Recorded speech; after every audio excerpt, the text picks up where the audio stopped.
So what's up people, and welcome to another one of my periodic occasional PC update videos. Yeah, for anybody who's coming in thinking this is one of those highly technical builds and a deep discussion of the performance of the RTX 3070 or whatever, then right from the start I will try to have you avoid wasting your time, and you could probably shut off this video because this is just my personal log of updating my PC.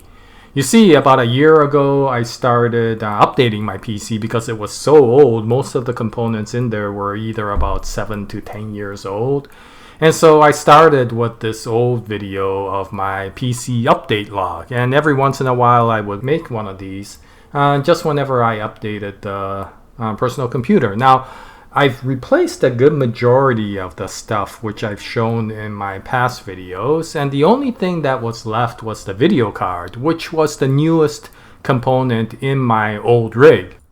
It's a GTX 1060 3GB mini, and it's lasted and worked for me for 5 years, so it's done really well. But it is getting a little bit old, and since I do make videos for YouTube of my gaming, I figured that I would update my video card finally. Now, for anybody who's interested in wondering how I was able to get my hands on RTX 3070 at MSRP, I basically got mine at Best Buy. So thank you very much, Best Buy. And yes, it's not easy, but I was reading up on the forum, and many of the forums were saying that every once in a while Best Buy would bring these cards into stock. And the time that these things usually got updated in the website was around 8:30 in the morning Pacific time. So that would be California time, for example. And so if you looked into their website at that time, there may be a possibility that you would see them come into stock. And so for the past couple of weeks, I've been just curious and logging in at around that time to see if there was any update. And lo and behold, I think it was last Friday? No, a Friday before this, around the 22nd, I was able to find it in stock. And I was like, oh my gosh, there's actually stock of this stuff. And so I didn't hesitate, and they had both the 3060 Ti and the 3070 in stock. And since they did, of the two, my preference was the 3070, mostly for really stupid miscellaneous reasons, but I could afford the higher card, so I decided to get that one. And it took a little bit of clicking. Best Buy doesn't make it easy to click, but I think that's because they're trying to avoid those bots coming in by making somebody click multiple times until your queue is in line, and then you actually can go in and put the card into the cart. And so I went through this entire thing, and lo and behold, it took a little bit of time and effort, but I was able to get my hands on the RTX 3070 at the manufactured retail price of $499. And I was a little bit in shock because I wasn't sure if this was really going to come, but I did get an order confirmation from them, and I also eventually did get the notification that the card was at the Best Buy. And so I was really elated with that, because up till that point I was like, are they going to cancel the order? Are they going to cancel the order? And it actually came in. And so this was a relatively painless process. And I'm not sure if it will work for anybody else, but I have read in the forums that people who have looked into Best Buy at around 8:30 in the morning Pacific time, and you could correct it for whatever time zone you are in, do find that every once in a while it comes in stock. So if you're interested, yeah, go take a look at it. Anyway, so why did I choose the 3070 over the 3060 Ti? Typically, I would usually choose the 3060 Ti sort of card because I'm usually not for performance, but for performance per dollar. And it's pretty well known that the 3060 Ti gives the best bang for your buck out of the entire 3000 series so far, right?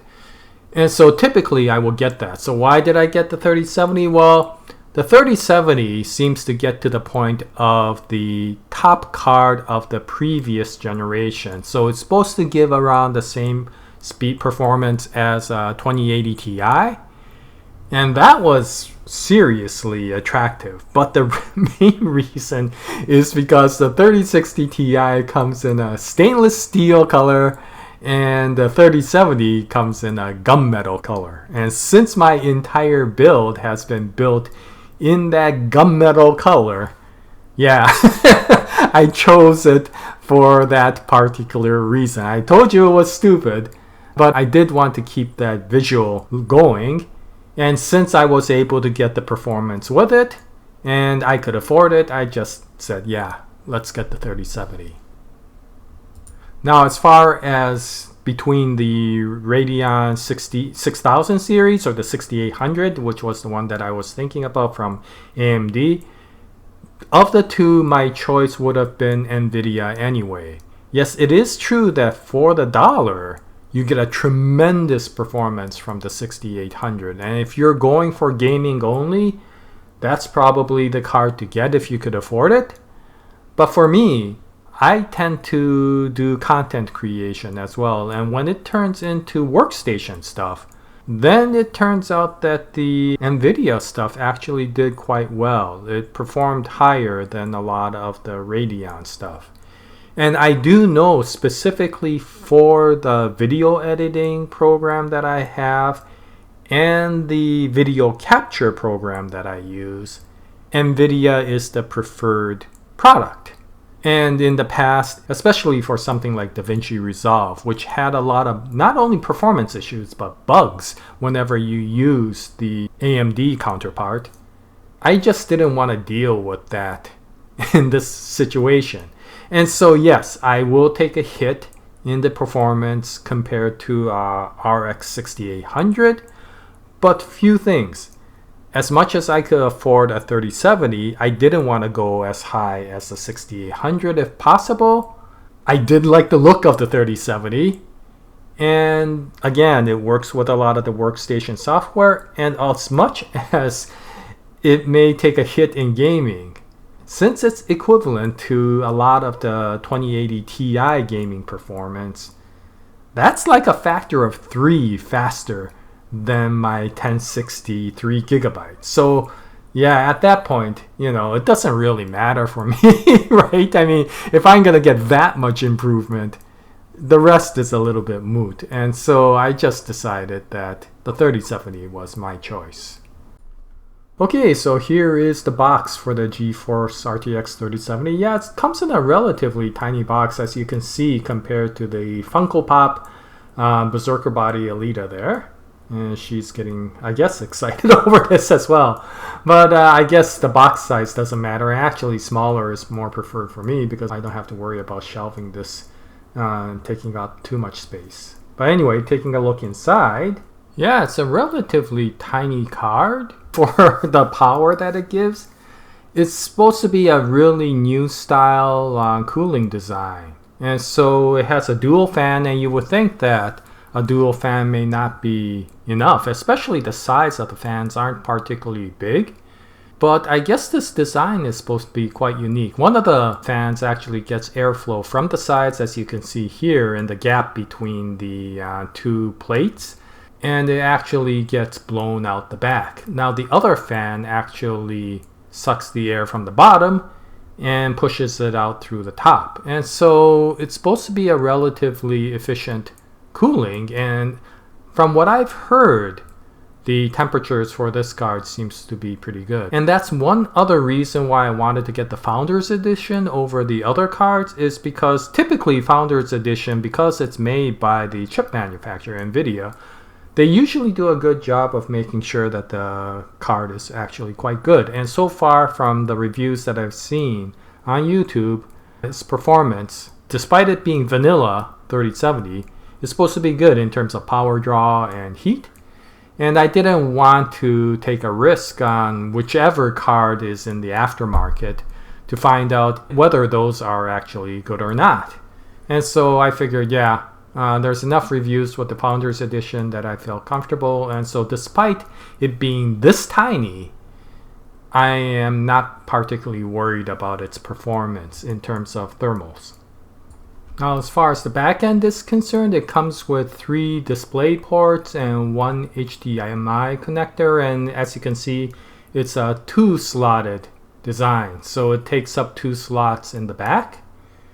And the only accessory it comes with is that weird adapter because for whatever reason, NVIDIA decided to put the 12-pin connector onto this card. And so you get this strange adapter that goes from the 8-pin connector of your power supply to a 12-pin connection. I'm not exactly sure why.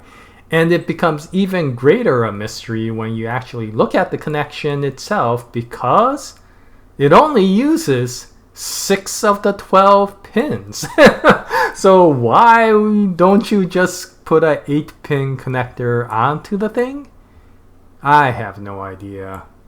But yeah, so long as they give you an adapter, I don't care. Now, since this is actually a PC update video rather than a video card video, I do want to talk about the few other small things that I got. Since I am putting a more robust video card in and expecting more heat to be dissipated into the case, I decided to get 3 more fans. And so I got the Be Quiet Silent Wing 3s. I heard that they're pretty good in terms of airflow and in terms of quietness. And so they're not the cheapest fans, but I decided, yeah, I mean, how often do you change fans? So I decided to get these. And they are very silent, and they do give good airflow. Now, I chose 120s rather than 140mm because I wanted to put one down at the bottom so that there's air coming up from the bottom.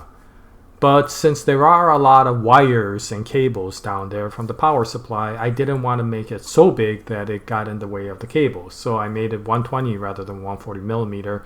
And that was a mistake for the top because I could have bought 2 140mm for the top, but I bought all 3 at once, and so I made the mistake of getting all 3 as 120mm. But yeah, I guess it doesn't matter because, yeah, so long as there's enough airflow, I don't really care. And the other thing was just the stupid bling that I always wanted to get, which was the Chromax black air cooler cover for the Noctua cooler that I'm using. Yes, it's really stupid, but I just wanted to finish up the look and feel of the PC. And so, yeah, for whatever reason, I decided to get these. Okay, so here's what the final build looks like, and I'm really liking how this came out. So as you can see, there's 2 fans at the top now for upper flow. The Chromax cooler cover is there, and there is actually a fan down hidden below with the power supply. And what's interesting is the 3070, as much as it is gunmetal, it's a little bit lighter gunmetal color than the case, which is a Fractal design Define R6 gunmetal. And so, yeah, I guess it's okay. It's definitely better than the lighter colored stainless that the 3060 Ti comes in. And again, it's kind of stupid to choose a card for its looks. But yeah, overall, I'm really liking the way it came out. Now, as far as benchmarks are concerned and the performance of the card with games, well, I'm not really good at benchmarks. In fact, I don't do benchmarks, and also I don't typically play the AAA games that a lot of people play. I do have a few, but if you're interested, I guess I could do a few. I should note that whenever I record a game, I video capture it using the same PC as the one that I'm playing the game with. So even if I do show you FPS from the games, I should note that it's not particularly optimized because I'm running so many of these other programs in the back, and so probably the FPS will get hit. But at least you'll get some ballpark estimate of how these games may perform. At least for me, anyway. Now, one of the games I do have is Control. And so I've decided to put the settings in the max that I can put on. Again, I'm not particularly good at these things, so I'm not sure if I'm doing all of this right. But I put everything that I can in the highest settings. It's at 1440p, and I have ray tracing on. And using this, I am getting some decent frame rates. Now I should note that my CPU is a Ryzen 7 2700, so it's older generation. Because of that, the video card is not going to see its most optimum performance because I am not using the current generation Ryzen. However, even without that, yeah, I'm getting about 65 FPS, somewhere around 60 to 70 FPS playing this game. Now, yeah, I'm right at the beginning, and don't judge my playing skills because I suck at these types of games. And yeah, I've had Control shelved for the longest time. I haven't ever played this. This is the first time I'm actually playing this, so this is actually quite interesting, to be honest. But in any case, yeah, with RTX on and 1440p, this is what I get anyway. Now with ray tracing off, yeah, the FPS does get higher. Yeah, I have no idea why Afterburner is flickering at the top.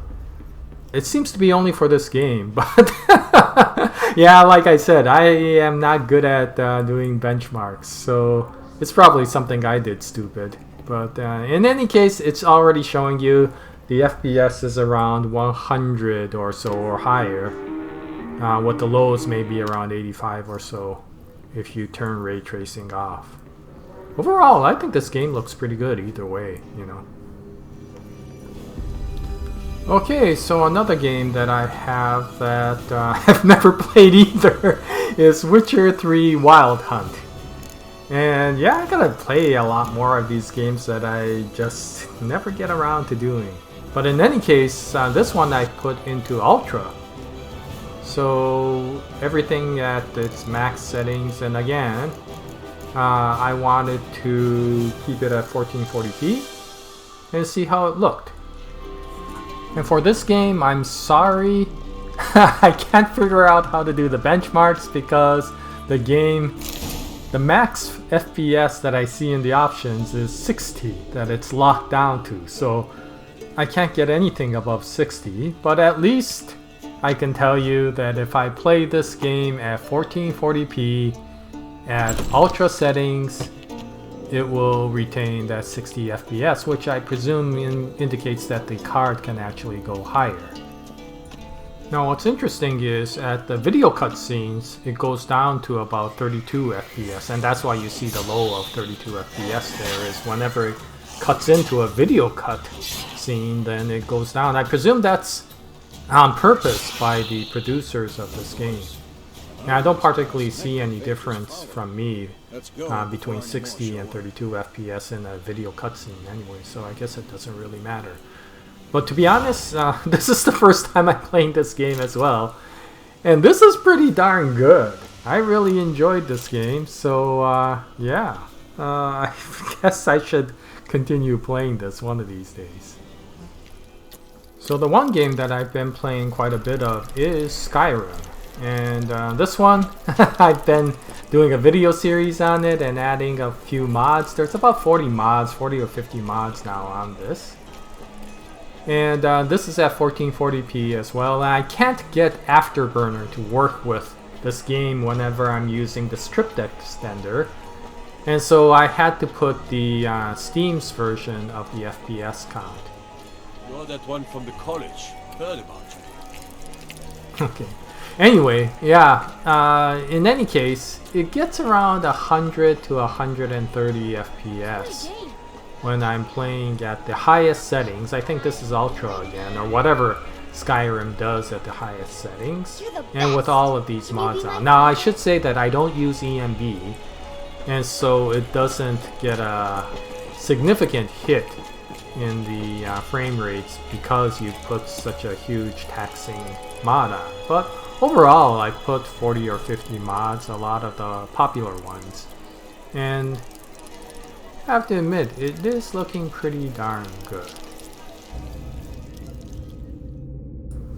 Okay, so the next one is No Man's Sky. Again, I'm putting it at 1440p and at the maximum ultra settings for everything.